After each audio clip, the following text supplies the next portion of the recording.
జై శ్రీమన్నారాయణ శ్రీనివాస వెంకటేశ గోవింద గోవింద గోవింద. స్వామి, ఇప్పుడు ఒక విషయము కొద్దిగా ఆలోచన చేయండి ప్రతి ఒక్కరూ. నేనేమంటానంటే, మన సాంప్రదాయాలు మనం కొద్దిగా తగ్గించుకుంటున్నాం. మన సాంప్రదాయాల్ని మనం గుర్తు చేసుకోవాలా, సాంప్రదాయాల్ని పెంచుకోవాలా. మర్చిపోయిన సాంప్రదాయాలన్నీ కొద్దిగా బయటికి తీసుకురావాలా. ఎందుకంటే మన సాంప్రదాయాలు చాలా విలువైనవి. దయచేసి ప్రతి ఒక్కరు ఆలోచించేయండి ఈ విషయం గురించి. మన సాంప్రదాయాలు చాలా విలువైనవి. ఇది చాలా మందికి తెలియదు దాని గురించి.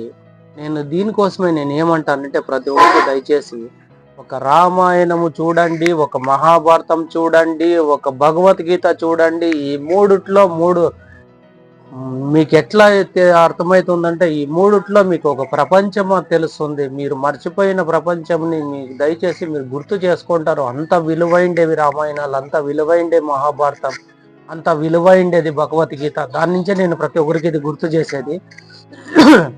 సరే, పాయింట్కి వద్దాం. ఏమంటే, మనం చేసే కొన్ని తప్పుల వల్ల మనకు కూడా హెల్త్ రకంగా కొంచెం ప్రాబ్లమ్స్ వస్తాయి. మన నుంచి ఇంకొకరికి కూడా హెల్త్ పరంగా ప్రాబ్లమ్స్ వస్తాయి. అవి ఏమి అంటే, నేను చెప్పే విషయము ఒకటి ఆలోచించండి ప్రతి ఒక్కరు దయచేసి. మనము గోర్లు కట్ చేసుకుంటాం చాలామంది. దాన్ని కట్ చేసుకుంటాం అనేది ఒకటి తెలుసు. దాన్ని ఎట్లా కట్ చేయాలా, ఏ టైంలో కట్ చేయాలా, ఎందుకు కట్ చేయాలా అనేది కొద్దిగా ఆలోచించండి ఈ విషయం గురించి. గోర్లు కట్ చేయాలంటే ఒకటి శుక్రవారం, ఒకటి మంగళవారం, అమావాస్య, పౌర్ణమి, అష్టమి, ఈ దీంట్లకి ఖచ్చితంగా కట్ చేయకూడదు. ఒక గోర్లు కానీ, తర్వాత మనం కొన్ని పద్ధతులు పాటించాలన్నమాట. అవి ఆ టయాల్లో చేయకూడదు. నెక్స్ట్ ఇంకోటి ఏమంటే, మామూలు టయాల్లో ఇవి తీసేసుకున్న తర్వాత వెంటనే స్నానం చేసే పద్ధతి ఉంటే మాత్రమే గోర్లు కట్ చేసుకోండి.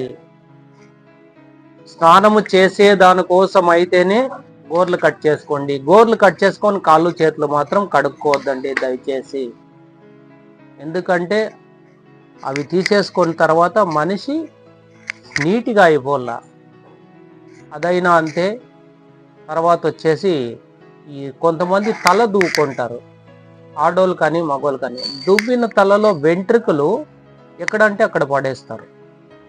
గోర్లు కూడా అంతే, ఆ తలలో దువ్విన వెంట్రుకలు కూడా అంతే.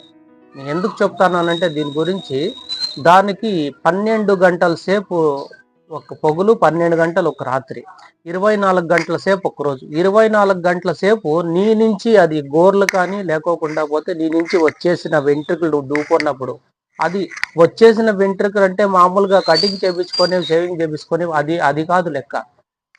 ఈ వచ్చేసిన వెంట్రుక ఏమైపోతుందంటే లోపల దాన్ని పేగుతో సహా బయట వస్తుంది అనమాట దూకున్నప్పుడు. బాగా ఆలోచించండి. కొంతమందికి పట్నెత్తి వచ్చే ముందు కానీ అట్లా దూకున్నప్పుడు అంతా వచ్చేసినాయంటే ఆ కొన, లాస్ట్ కొన ఉంటుంది కదా, ఆ కొన దగ్గర నుంచి అవి వచ్చేస్తుంది, పేగుతో సహా వచ్చేస్తుంది అనమాట.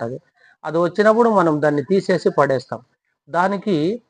దానికి ఈ గోర్లకి మనకి పళ్ళు రాలిపోతాయి. ఆ పండ్లకి మనతో పాటు ఇవి పెరుగుతాయన్నమాట. నీకు ఎంత వయసు ఉందో నీతో పాటు అవి కూడా పెరుగుతాయి. దాంట్లోకి 24 గంటల సేపు మన నుంచి డివైడ్ అయిన తర్వాత 24 గంటల సేపు దానికి కూడా ప్రాణం ఉంటుంది. నీకు ఏదన్నా హెల్త్ ప్రాబ్లం ఉంటే దాంట్లో కూడా హెల్త్ ప్రాబ్లము దాంట్లో కూడా ఉంటుంది. దానికోసం అది తొక్కే దగ్గర ఎక్కడ కూడా వేయకూడదు. గుర్తుపెట్టుకోండి ఈ విషయం. దానికోసం పెద్దోళ్ళు అప్పట్లోనే చెప్తాంటే చూడండి బాగా, తల ఎంటికలు ఏడంటే ఆడ పడేయద్దండి, ఎంటికలు ఏడ కనపడకూడదు అంటారు పెద్దోళ్ళు. తల దూకుంటే ఆడోళ్ళు కానీ మగోళ్ళు కానీ ఎవరైనా తలకు దూకుంటే బయట పోయి దూకోపో, ఇంట్లో దూకోవద్దు అంటారు. దానికి కారణం ఏమంటే కింద పడతాయి. కింద పడినప్పుడు దాన్ని తొక్కకూడదు, దానికి బయటికి పొమ్మంటారు, బయట దూకుంటారు. ఆడోళ్ళు కూడా చాలా మంది అప్పట్లో అంతా బయటకు వచ్చి తల దూకుంటా అంటారు. ఇప్పుడు కూడా బయటకు వచ్చి తల దూకుంటారు. కాకపోతే ఈ విషయం చాలా మందికి తెలియదు ఒక విషయం. రెండో విషయం వచ్చి, ఈ గోర్లు కట్ చేసినప్పుడు కూడా గోర్లు ఎక్కడంటే అక్కడ పడేయకూడదు. ఆ గోర్లు కానీ ఈ వెంట్రుకలు కానీ మనం ఏం చేయాలంటే, మన తలదూకున్న వెంట్రుకలు కానీ ఈ గోర్లు కానీ మనం తీసేసినప్పుడు దాన్ని ఎక్కడ తొక్కుకున్న జాగాలో వేయాల. ఒకవేళ ఎవరైనా తొక్కినా కూడా దాన్ని తొక్కితే నిన్ను తొక్కినట్టే అర్థం చేసుకోండి. నీలో ఉండే రోగం వాళ్ళకు కూడా ఆ కాళ్ళకి ఇచ్చి పసిబిడ్లు పారాడే దగ్గర అస్సలు వేయకూడదు. అర్థం చేసుకోండి. మనమన్నా ఎక్కడన్నా చెప్పులో ఏమన్నా వేసుకుంటాం, పసిబిడ్లు అట్లా ఏమి వేసుకోరు. దానికి మన సాంప్రదాయాల్లో కొన్ని పెద్దోళ్ళు ఏదో చెప్పింటారంటే చెప్పిండేది ఒకటే మనకు తెలుస్తుంది, కానీ కాకుండా పోతే దాంట్లో ఉండే విషయాలు అంత డీప్గా ఉంటాయి. ప్రతి ఒక్క విషయం వాళ్ళు ఏం చెప్పినా కూడా దాంట్లో ఒక ఇది ఉంటుంది. దీన్ని దయచేసి ప్రతి ఒక్కరు పాటించండి, తెలుసుకోండి, అర్థం చేసుకోండి. ఇంకా ఇట్లా ప్రతి విషయాలు తెలుసుకుంటానే ఉండండి. ఇంకా నేను ఇట్లా విషయాలు చెప్తానే ఉంటాను. నాగరాజ్ దాసప్ప హిందూపూర్ శ్రీకంఠాపూర్ యూట్యూబ్ ఛానల్లో మీరు సబ్స్క్రైబ్ చేసుకోండి. యూట్యూబ్ ఛానల్లో ఓపెన్ అయిన తర్వాత సబ్స్క్రైబ్ చేసుకున్న తర్వాత మీ నుంచి ఒక 10 మందికి ఈ ఛానల్ ముందుకు వెళ్ళాలా. ఎందుకంటే ప్రతి ఒక్కటి మన పద్ధతులు, మన సంస్కారము, సాంప్రదాయాలు ఇవన్నీ ఉంటాయి దీంట్లో. తెలుసుకొని ప్రతి ఒక్కరు మీ పిల్లలకు కూడా నేను ఒకటే చెప్పేది, 7-8 ఏండ్ల పిల్లల దగ్గర నుంచి మనిషికి అర్థం చేసుకునే వయసు అంత వరకు వాళ్ళు ఎవరన్నా కానీ, ఆడోళ్ళు కానీ, మగోళ్ళు కానీ, పిల్లలు కానీ, పెద్దోళ్ళు కానీ, వాళ్ళందరికీ ఈ వీడియోస్ చూపించండి. ఎందుకంటే ఈ వీడియో ప్రతి ఒక్కటి మీ లైఫ్కి సంబంధించిన విషయాలు. అది మీ లైఫ్ కాదు, మన లైఫ్కి సంబంధించిన విషయాలు, మన పిల్లల్ని మనం పెంచుకునే విషయాలు. ప్రతి ఒక్కరు పాటించండి, ప్రతి ఒక్కరు బాగుండండి.